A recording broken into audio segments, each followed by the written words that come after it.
ಇತ್ತೀಚೆಗೆ ಕಾಯಿಲೆಗಿಂತ ಹೆಚ್ಚಾಗಿ ಅಪಘಾತದಿಂದ ಅಂಗಾಂಗ ನ್ಯೂನತೆ ಹೆಚ್ಚಾಗುತ್ತಿದ್ದು, ಈ ಬಗ್ಗೆ ಜಾಗೃತಿ ಮೂಡಿಸುವ ಅಗತ್ಯವಿದೆ ಎಂದು ವೆನ್ಲಾಕ್ ಲಯನ್ಸ್ ಲಿಂಬ್ ಸೆಂಟರ್ನ ನಿರ್ದೇಶಕರಾದ ಖ್ಯಾತ ಮೂಳೆ ತಜ್ಞ ಡಾಕ್ಟರ್ ಶಾಂತಾರಾಮ ಶೆಟ್ಟಿ ತಿಳಿಸಿದ್ದಾರೆ. ಇತ್ತೀಚೆಗೆ ಕಾಯಿಲೆಗಿಂತ ಹೆಚ್ಚಾಗಿ ಅಪಘಾತದಿಂದ ಅಂಗಾಂಗ ಊನತೆ ಹೆಚ್ಚುತ್ತಿದೆ.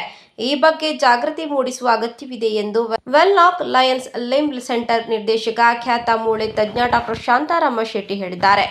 ದಕ್ಷಿಣ ಕನ್ನಡ ಜಿಲ್ಲಾ ಕಾರ್ಯನಿರತ ಪತ್ರಕರ್ತರ ಸಂಘದ ವತಿಯಿಂದ ನಗರದ ಪತ್ರಿಕಾ ಭವನದಲ್ಲಿ ಶುಕ್ರವಾರ ಆಯೋಜಿಸಿದ್ದ ಮಾಧ್ಯಮ ಸಂವಾದದಲ್ಲಿ ಅವರು ಮಾತನಾಡುತ್ತಿದ್ದರು.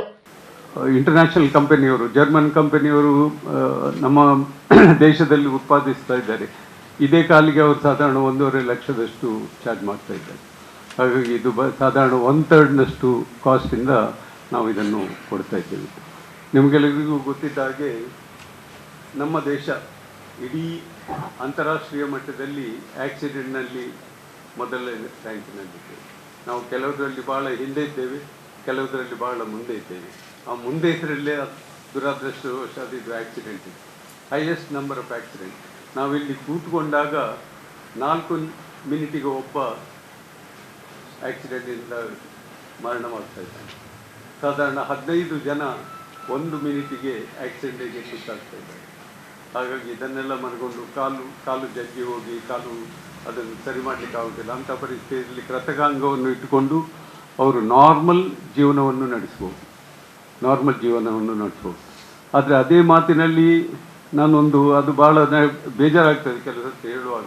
ವೆನ್ಲಾಕ್ ಆಸ್ಪತ್ರೆಯ ಲಯನ್ಸ್ ಲಿಂಬ್ ಸೆಂಟರ್ ವತಿಯಿಂದ ಕಳೆದ 50 ವರ್ಷಗಳಲ್ಲಿ ಒಟ್ಟು 84,000 ಕೃತಕ ಕಾಲು ಸೇರಿದಂತೆ ಕೃತಕ ಅಂಗಾಂಗ ವಿತರಿಸಲಾಗಿದೆ. ಇದರಲ್ಲಿ 80% ಮಂದಿಗೆ ವಿವಿಧ ಸಂಘ ಸಂಸ್ಥೆಗಳು ದಾನಿಗಳ ನೆರವಿನಿಂದ ಪೂರ್ತಿ ಉಚಿತವಾಗಿ ಸೌಲಭ್ಯ ಒದಗಿಸಲಾಗಿದೆ ಎಂದವರು ತಿಳಿಸಿದರು. ಅತ್ಯಂತ ಕಡಿಮೆ ವೆಚ್ಚದಲ್ಲಿ ಅತ್ಯಾಧುನಿಕ ಹಾಗೂ ಬಹುಪಯೋಗಿ ಕೃತಕ ಕಾಲುಗಳನ್ನು ಲಯನ್ಸ್ ಲಿಂಬ್ ಸೆಂಟರ್ನಲ್ಲಿ ಉತ್ಪಾದಿಸಲಾಗುತ್ತಿದೆ. ಕೃತಕ ಕಾಲಿನ ಅವಶ್ಯಕತೆ ಇರುವ ಆರ್ಥಿಕವಾಗಿ ತುಂಬಾ ಸಂಕಷ್ಟದಲ್ಲಿ ಇರುವವರು ಕೇಂದ್ರವನ್ನು ಸಂಪರ್ಕಿಸಬಹುದು ಎಂದು ಡಾಕ್ಟರ್ ಶಾಂತಾರಾಮ ಶೆಟ್ಟಿ ಮಾಹಿತಿ ನೀಡಿದರು. ಸಂಸ್ಥೆಯವರು ಕೊಡ್ತಾರೆ, MRPLನವರು ಕೊಡ್ತಾರೆ, ಮಾರ್ವಾಡಿ ಸೊಸೈಟಿಯವರು ಕೊಡ್ತಾರೆ, ಕೃತಕಾಂಗಗಳನ್ನು ಇದು ಕೊಡ್ತಾರೆ, ಧರ್ಮಾರ್ಥವಾಗಿ ಕೊಡ್ತಾರೆ. ಆದರೆ ಕೆಲವು ಸರ್ತಿ ಯಾಕೆ ಭಾಳ ಬೇಸರವಾಗ್ತದೆ ಅಂದರೆ, ಒಬ್ಬ ವ್ಯಕ್ತಿ MRPLನಲ್ಲೂ ತಗೊಳ್ತಾನೆ, ಲಯನ್ಸ್ ಕ್ಲಬ್ನಲ್ಲೂ ತಗೊಳ್ತಾನೆ, ಹೋಗಿ ಮಾರ್ವಾಡಿ ಅಸೋಸಿಯೇಷನ್ನಲ್ಲೂ ತಗೊಳ್ತಾನೆ. ನಾಲ್ಕನೇದಾಗಿ ಅದನ್ನು ಉಪಯೋಗಿಸುವುದೂ ಇಲ್ಲ, ಕ್ರಚಸ್ನಲ್ಲೇ ನಡೀತಾನೆ. ಅಂದರೆ ಅವನಿಗೆ ಬೇರೆ ಇದೆ. ಹಾಗಾಗಿ ನಾವೆಲ್ಲರೂ ಒಟ್ಟುಗೂಡಿ ಇವರನ್ನು ದೇಶದ ಒಳ್ಳೆಯ ಪ್ರಜೆಗಳನ್ನಾಗಿ ಮಾಡಬೇಕು. ನಾನು ಯಾವಾಗಲೂ ಈ ಕಥೆಯನ್ನು ಹೇಳ್ತಾ ಇದ್ದೇನೆ ಹೇಳುವಾಗ. ಚೈನೀಸ್ ಗಾದೆ ಎಲ್ಲರಿಗೂ ನಿಮಗೆ ಗೊತ್ತಿದ್ದಾಗೆ, if you give a fish meal to a hungry person, ಅಂದರೆ ಹಸಿದವನಿಗೆ ಒಂದು ಮೀನಿನ ಊಟವನ್ನು ಕೊಟ್ಟರೆ ಅವನು ಭಾಳ ಸಂತೋಷದಿಂದ ಊಟ ಮಾಡಿ ಹೋಗ್ತಾನೆ. ಪುನಃ 6 ಗಂಟೆ ಮೇಲೆ ಅವನು ಹಸಿದಾಗ ಇನ್ನೊಬ್ಬರು ಯಾರು ಮೀನಿನ ಊಟವನ್ನು ಕೊಡ್ತಾರೆ ಅಂತ ಕಾಯ್ತಾ ಇರ್ತಾನೆ. ಆದರೆ ನಾವು ಅದೇ ವ್ಯಕ್ತಿಗೆ ನಾವು ಮೀನನ್ನು ಹೇಗೆ ಹಿಡಿಯುವುದು, ಒಂದು ವೃತ್ತಿಯನ್ನು ಹೇಗೆ ಮಾಡುವುದನ್ನು ಕಲಿಸಿಕೊಟ್ರೆ ಅದೇ ನಮ್ಮ ಉದ್ದೇಶವಾಗಿದೆ. ಹಾಗಾಗಿ ಇದನ್ನು ನಾವು ಮಾಡಬೇಕು.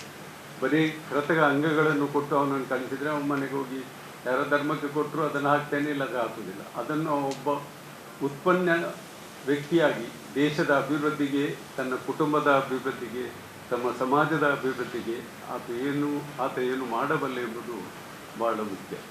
ಇದು ಲಯನ್ಸ್ ಸಂಸ್ಥೆಯವರು, ನಮ್ಮ ಸಂಸ್ಥೆ ಈಗ ಸಾಧಾರಣ 117 ವರ್ಷ ಆಯಿತು. ಇಡೀ ವರ್ಲ್ಡಿನಲ್ಲಿ ಭಾಳ ಒಂದು ಒಳ್ಳೆಯ ಸಂಸ್ಥೆ. ಇವರು ಇದನ್ನು ಮನದಟ್ಟು ಮಾಡಿಕೊಂಡು ಬರೀ ಕೃತಕಾಂಗವನ್ನು ಮಾತ್ರ ಕೊಡುವುದಲ್ಲ, ಅವರಿಗೆ ಬೇಕಾದ ಒಂದು ವ್ಯಕ್ತಿತ್ವಕ್ಕೆ ಬೇಕಾದ ಒಂದು ಕೆಲಸವನ್ನು ಕೂಡ, ಕಸುವನ್ನು ಕೂಡ ಕಲಿಸಿಕೊಡುವುದು ಭಾಳ ಮುಖ್ಯವಾಗಿದೆ. ಇದನ್ನು ನೀವು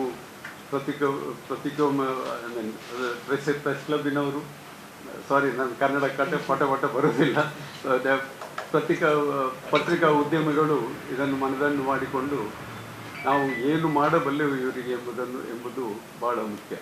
ದಕ್ಷಿಣ ಕನ್ನಡ ಕಾರ್ಯನಿರತ ಪತ್ರಕರ್ತರ ಸಂಘದ ಅಧ್ಯಕ್ಷ ಶ್ರೀನಿವಾಸ್ ನಾಯ್ಕ್ ಇಂದಾಜೆ ಅಧ್ಯಕ್ಷತೆ ವಹಿಸಿದ್ದರು.